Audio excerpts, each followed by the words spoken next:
ಈಗ ನೋಡಿ ಈ ಕರೆಲನ ಈ ಬಾಣಲೆಯಲ್ಲಿ ಹಾಕೊಳ್ಳೋಣ. ನೋಡಿ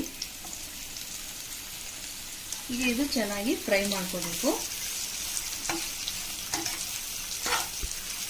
ಈಗ ರುಚಿಗೆ ತಕ್ಕಷ್ಟು ಉಪ್ಪು ಸೇರಿಸ್ಕೊಳ್ಳೋಣ. ಇದು 1 ಟೇಬಲ್ ಸ್ಪೂನ್ ಇದೆ. ಇದನ್ನು ಚೆನ್ನಾಗಿ ಮಿಕ್ಸ್ ಮಾಡ್ಕೊಳ್ಳಿ.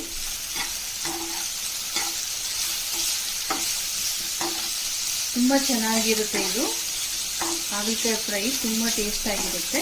1 ಸ್ಪೂನ್ ಹಾಕೊಳ್ತಾ ಇದ್ದೀನಿ.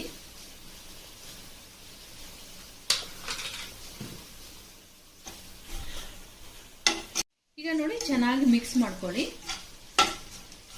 ಖಾರ ಸ್ವಲ್ಪ ಜಾಸ್ತಿ ಇದ್ರೆ ಟೇಸ್ಟ್ ಚೆನ್ನಾಗಿರುತ್ತೆ. ನಿಮ್ಗೆ ಯಾವ ತರ ಬೇಕೋ ಆ ತರ ಸ್ವಲ್ಪನೇ ಬೇಕಾದ್ರೆ ಸ್ವಲ್ಪ ಹಾಕೊಳ್ಳಿ. ಸ್ವಲ್ಪ ಖಾರ ತಿಂತೀವಿ ಅಂದ್ರೆ ನೀವು ಖಾರ ಸ್ವಲ್ಪ ಜಾಸ್ತಿ ಹಾಕೊಳ್ಳಿ. ನೋಡಿ ಈಗ ಇದು ಚೆನ್ನಾಗಿ ರೆಡಿ ಆಗಿದೆ. ಈಗ ಪ್ಲೇಟಿಗೆ ಹಾಕೊಳ್ಳೋಣ.